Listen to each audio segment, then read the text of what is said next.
everybody, and welcome to Tai Chi for You. Today we have Stephanie Briere with us, and she offered us the use of the Valley Pub. So Stephanie, why don't you tell us a little bit about the Valley Pub first? Let's see. We've been open for almost 5 years. We have really good food. We used to have bands every weekend and lots of music, but hopefully we'll be getting back to that soon. Yeah, and what about the breakfast? And we just started breakfast Saturday and Sunday mornings, 9 a.m. to 11:30, so that's awesome, something different. I can attest, it's really good food. I judge a place by the home fries. If you like home fries, they're the best. So, and also, what else do you do? I teach jazzercise. That's aerobics. Right. Yeah, I almost said Zumba, but it's jazzercise. Close. Yeah, they're close. Ah, Gotta right. get your heart moving. Yep. And we're going to try to maybe combine a little bit of the theory of Tai Chi with different forms of exercise. So, first of all, let me just start off again by saying thank you to the Northbridge Community TV, Channel 11. They are going to be, they actually keep the show going for us. Even though I'm out on different locations, we're able to send it through email, and they're able to, I guess, slice it together and work its magic. Again, when I see everything that he does at the studio, it just, a lot of respect right there to the team over at that place. So, but I am going to be doing some different locations and highlight, we did the Northbridge Senior Center. They're actually very supportive of us. That's one of the places that I was teaching. Before all this hit, I was doing senior centers. I was working with The pool? yeah, thank you. The community center. We did Tai Chi in the pool. And for those of you that missed that, we'll see if we can't get that back maybe in the spring. Or just a regular class. Actually, I was teaching it this summer up the upper lot where the tennis courts are. Oh yeah. There's a pavilion or I forget what they call it. I get in trouble for calling it something else all the time. But up there, it's outdoors. Again, that connection of being outdoors. Now, do you do any of your classes outdoors? We did a couple parking lot classes. Okay. Yeah, it's tough with we're kind of in a neighborhood, so. Oh, all right. It's kind of tough, but we did do them. Yeah, one of the places I did it was at Pout Pond in Uxbridge. Oh yeah. And just the connection of just seeing the trees and the water and just being in the grass, all that, again, it brings things to a different level. And whether it's, you go there to have a picnic. I mean, You're eating a sandwich, it just feels good being nice outdoors. to be outside. Yeah. Oh, and when the weather gets good, we'll open our outdoor seating. Yeah. Outdoor seating, and then we might be able to have bands outside too, as long as they're socially distant and we follow all the rules. We're going to try to give us everything that we'll be able to do. Good. Hopefully. Yeah, and again, we're not working off a script, but see how everything kind of flows. Yeah. And that's one of the principles we talk about when we start doing the Tai Chi. Sure. Okay. All right. So now let's talk a little bit about the warm-ups that we do for Tai Chi. And obviously you do warm-ups in your classes. One of the first ones that we do, and it's just nice and gentle, and we call it Kids on the Playground. The real name is Ringing the Temple Bell, if you want to get a little more Tai Chi-ish, I guess. And the idea is there's a 70-30 rule where we're not trying to turn into pretzels, and it isn't about how many you can do in a minute. It's just nice and gentle, shoulders are relaxed. Remember to breathe. And you notice the arms that I say like they're getting a free ride is because the torso is moving. And you can do some variations to this. So if you want to go up on the heels, the ball of the foot, and we'll do 3, 2, 1. Good. And then just shake that out a little bit. So a couple of, I guess, guidelines, and I already talked a little bit about that 70-30 rule. And that's where we use 70%. So if we do like a stretch out, I'm not trying to lock my arms. It's just a good 70%. Same thing when we're twisting, a good 70% like that. And the other one is just remember to breathe. So rule number 1, remember to breathe. Rule number 2, nobody falls down. Okay. And Tai Chi, one of the reasons I got into it, it really has done so much for me, but when I first saw the class, I was taking a yoga class, and I was, by the time I'm down, I'm trying to get back up, they're back down doing it. Nothing against yoga, but I saw the Tai Chi class, you go slow and you stand up. So that's how I kind of got involved with it. And you really get into different stages of it. There is just the physical working out, then you can go a little bit deeper, and it's also called like an internal martial art. So you're working the organs and tissues and everything that's in there, that's getting a workout. And then the third level is more that connection to source. You could say Mother Nature. I don't like putting titles on things like that. So, and we talk a little bit about traditional Chinese medicine where they use meridians. You ever heard of what meridians are? It's just acupuncture. When they do the needles, and they'll put a needle in a certain spot, and it'll be like, oh, my shoulder released. It's like, you touched my toe, or a headache, or things like that. So it's just the way the energy travels in the body. And another thing they use, they call power centers. So you have your lower power center, and then the heart is a power center, and then the wisdom center, or the third eye, or it's just, that's your connection. So let's go to the lower one. How you find it is you take your belly button, your 3 fingers, you measure down. Now you want to visualize the width of 2 fingers inward. So we might say like your gut feeling. So this is your connecting to self.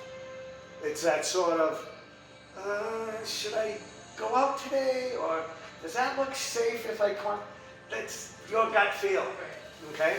Then on the heart center, this is obviously right here in the center, but it's the power center of you connecting to others. So when we talk about, oh, what a sweetheart.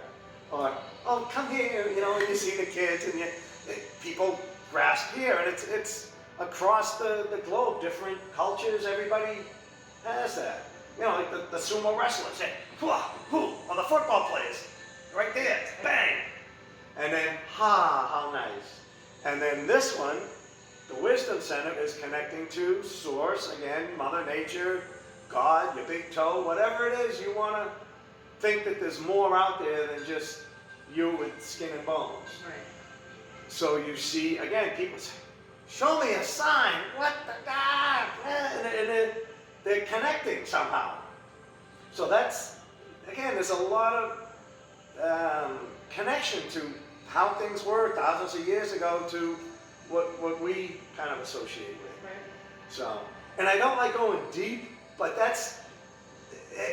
it fascinates me. There's always so much to learn. And I tell everybody that, I'm a student. We're all students. So even in classes when I'm teaching, sometimes I learn from my students where they picked up something from a YouTube or a workshop or something that they were part of. So those are the 3 power centers we're going to work on. The meridian is how the chi, or the energy, flows, and the chi is in the blood. So that's just how it goes. And it usually travels up the outside of the arm, down the inside of the arm. So we're checking the time. We're doing good. Let's do the next warm-up. It's called 500 claps. And what they consider a clap is more of a tapping. So you want to make a little cup, and this is another power center right here. So we're packing the chi, and we just go up the outside of the arm, and then we go down the inside of the arm. And again, you don't have to, you want to build up, I guess, if you want to get into it, you can go a little bit harder, bang. And then we always even things out, so we do the other arm. And I tell you, if you bruise easy, you can do sweeps and come up. So it's down, and then up. Good. And then we go to the legs, same thing, the energy, we go down the outside of the leg. We're going to lose me in the camera, that's okay. We come up the inside of the leg. So it's down the outside, and we up the inside. And I can show you, you can always get a stool, and it makes it a little bit easier to get down around the ankles like that. And we'll just even off on the other side a little bit, so it's down the outside and up the inside. Or you could do both legs at the same time. And that's just starting to wake up everything, get the blood flow. Another breathe, good. And then we want to go to the back where the kidneys are, kind of that area. And obviously you don't want to pound on the kidneys, but just kind of drum or wake them up. And then we bring it around. And we kind of pack the chi right in here. And then we move it up right into the like the clavicles area. And just if you have kids, you can have fun with it. And then we bring it around to the base of the spine. We come up over the crown. And just do this a few times. And here's a great tip right here. This gets rid of wrinkles right underneath the eyes. Do a whole bunch of those. We'll do a whole bunch of those. Good. And then under the nose. And again, these are those acupressure points. And on the chin. Good. And then what we want to do is support the elbow. And we want to get the shoulders. And we kind of just pat ourselves on the back. Doing a great job, Step.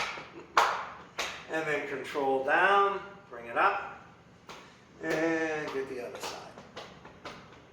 And then down, and then bring the arm up, and we want to go right down the whole side of the torso. And get that a few times. And again, you want to build up to where if you know, into sports or hockey or something, you want to get. Try the other side. I know that thing that you teach is very physical, Yeah. but it gets them in shape for getting out there and playing sports. Going. Yeah. And then the energy of the fingertips. We just tap, tap, tap, tap, tap. And let's get a few karate chops on the sides. And then on the wrists. Good. Let's shake that out, shake it out, shake it out. Great. All right, and we're back here at the Valley Pub. We're going to be doing some of the classic moves, and we're going to have brand new student. You've never, you don't know me. Nothing up my sleeves. Okay. All right. So let's talk about the first move. It's called mountain pose, and that's where the feet are together. And again, the whole thing with the energy, you want to have some connection. Either they're touching or the heels are touching. So feet are together, just like that. And it's called the 5 bows. So what a bow is, it's just, yeah, see you're doing how you were taught, right? So you want to just relax the knees, slightly bent. So there's 1, 2 bows. The arms are out to the side, shoulders are relaxed. There's your 3, 4. The 5th bow is a little trickier. We kind of think of it as like a pelvic tilt. But it's more of visual, and again, a lot of visualization. Visualize like a rope, or they call it a sky hook, kind of pulling out of the top crown, and there's an anchor tied to the spine, pulling it down. So we're kind of elongating the spine. Just remember to breathe, and relax the shoulders. And this is called the Wuji Position, or mountain position. And this is a meditative position as well. You see a lot of people just out there like that, and just the wrists are relaxed, the shoulders are relaxed, just like that. Now what we want to do is make the right foot the heavy foot, and then we just step out with the left foot. And it's the ball of the foot, then you set the knee. And this is one of the few times, and then you just adjust into like a 50-50, or we call it a horse stance, like you're riding a horse. So it's mountain, nice and relaxed in the zone, and stepping out into adjust horse stance. Good. All right, she knows the Tai Chi move. All right, the next move is called opening move. And this is where the arms are just going to float up, again, don't lock the elbows and just up, and then they float in, and then they float down. So with this one, let's just practice this a few times. Because they call it muscle memory. You ever hear of that one? Because right now, like we're thinking, okay, is it up, is it down, do I breathe in? You're not really getting into that second stage of that internal or that connecting or getting in the zone part. But this is just a great one to do a minute or so of this in the morning. Because you can incorporate that breath, you can drop a little bit, bring it up, breathe in.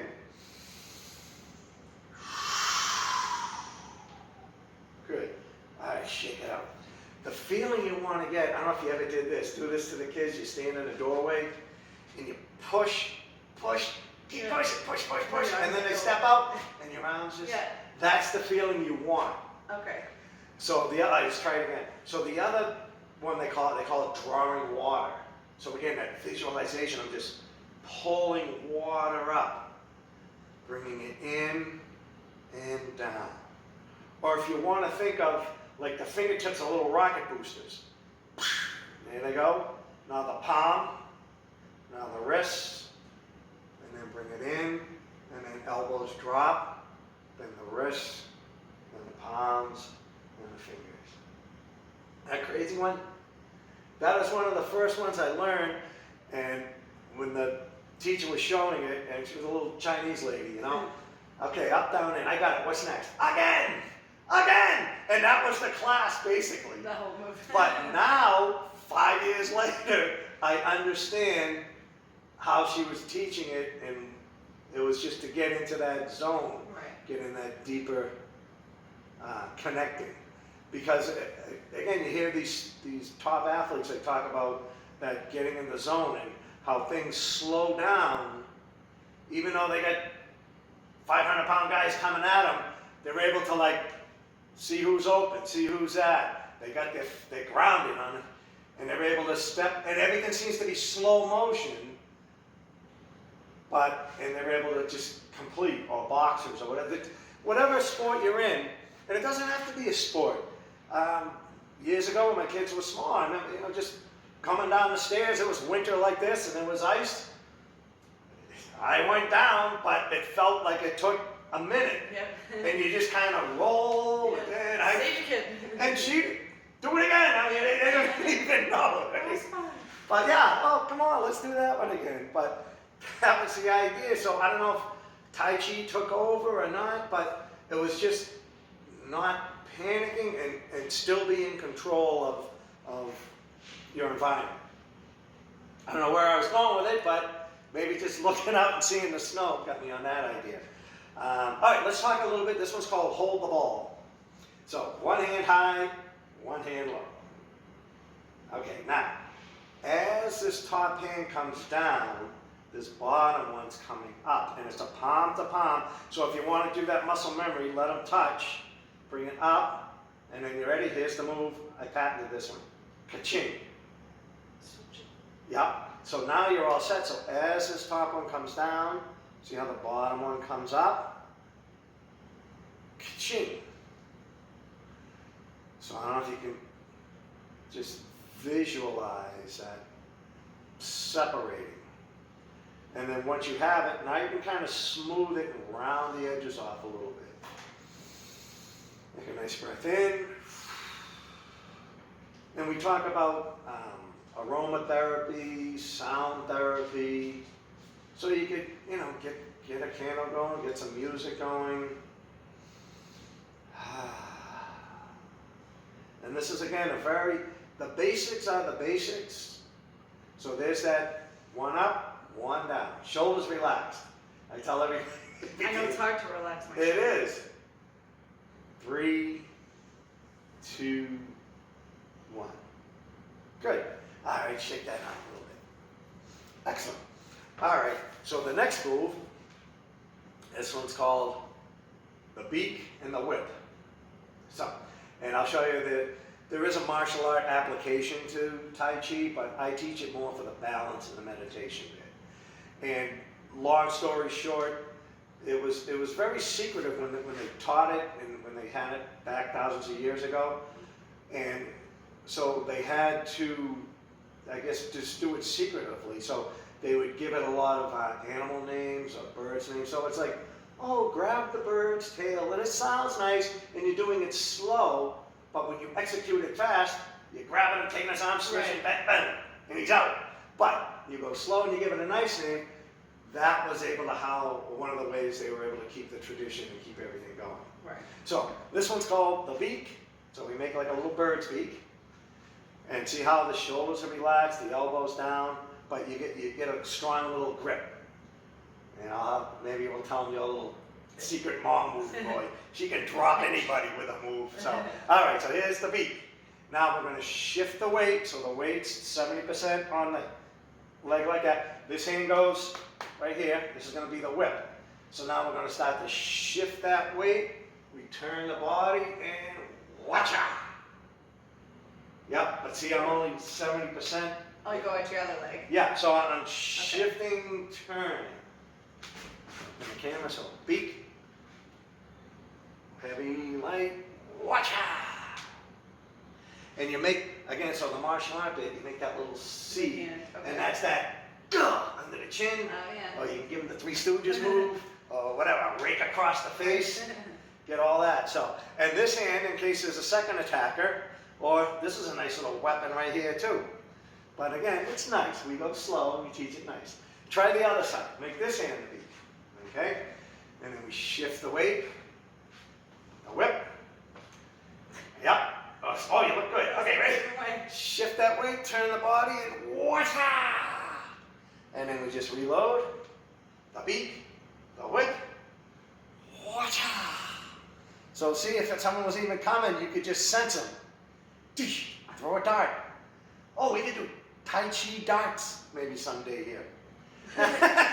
Hey, It might slow everybody down, so it'll be good. Well, yeah, exactly.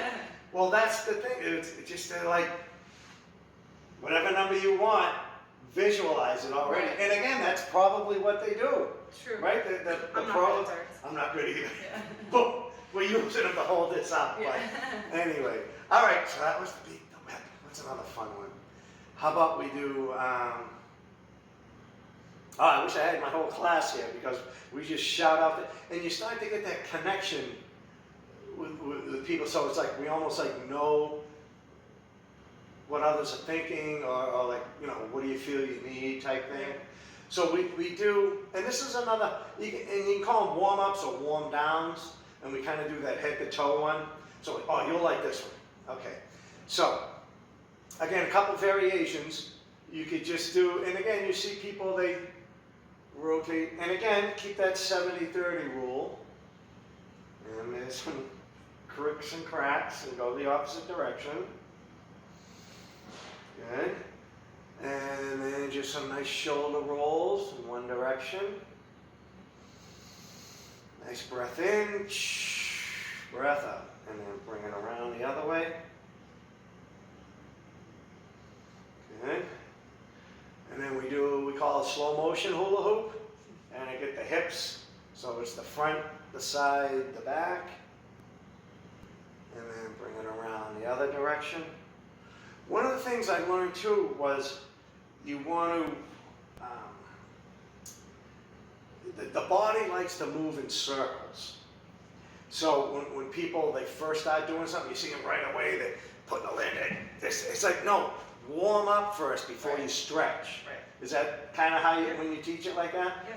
So, all right, so let's do the knees. So again, just some nice little, you can just do circles. And I didn't have a guest one time, so I brought in a cereal box of Snap, Crackle, Pop. And they were my guests. Okay, good. The other one, and this is kind of neat, it's sort of a traditional story, is, again, just rub the knee like this. Because they didn't have cars and motorcycles, they had to walk everywhere. Yep. And you just kind of wake it up a little bit. So this point is an acupressure point, it's called the 3 mile point. So you find your kneecap, you measure down the width of your 3 fingers, and right there, they would just massage that area. And then they were able to continue and get another 3 miles out of it. So again, these are things that I was taught, and you hear it from different sources, so it isn't just somebody making something up. These are passed down teachings, things like that. Same thing with that, the beak, the whip. Again, remember the clothes they wore with the long, heavy, open sleeves? Oh, yeah. And you see them like that? Yeah. What they would do, either they would carry a weapon, like those stars, or they had their little Pekingese, the little dog. Oh yeah. So you're a traveler, you're just going in another town, like someone comes to rob you, it'd be like, yeah, and you throw the dog would go up and down, you could get away, Right. and then the dog would find you. So. Yeah, that's funny. And I heard that from 2 different teachers that verified that story. So that was kind of neat, I like that one. All right, so we did the knees, and then we just go down, we just do some ankle rolls. And we can do both directions. And the other kind of neat thing with the body, like I didn't say right foot, left foot. You went to your, I can do this is easy. The other foot, okay, I gotta think about balancing a little bit more, Yeah. right? Yeah. When you notice that? So when you teach them, do you say, okay, everybody, right foot, right foot, right foot? Yeah, everything's right first, but it's actually my left because I'm opposite. See, it's a little bit tricky Yeah. teaching it that way, Yeah, so. because I teach 2 a class, so everything right is actually my left leg. Oh, did you used to write the L? Yeah, in I had to the- wear a bracelet when I first started teaching to be like, it's Yeah. your right hand. Well, that's like even with the cameras, and when we're at the studio, we're sitting and they have the 3 cameras going, it's really nice. But I'll be like, and to my left, but it looks like my right, and Yeah. it gets all Yeah. confusing. It is true. And I was the same way with taking a class at the beginning.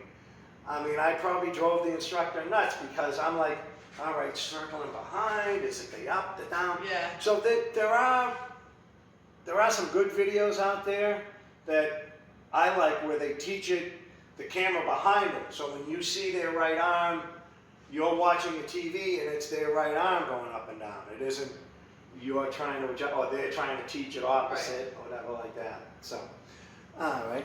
So we're doing great. All right, let's wrap it up. All right. Okay, this one's called, we're going to make an energy ball. Oh, this will be great for this place. All right, rub your hands together.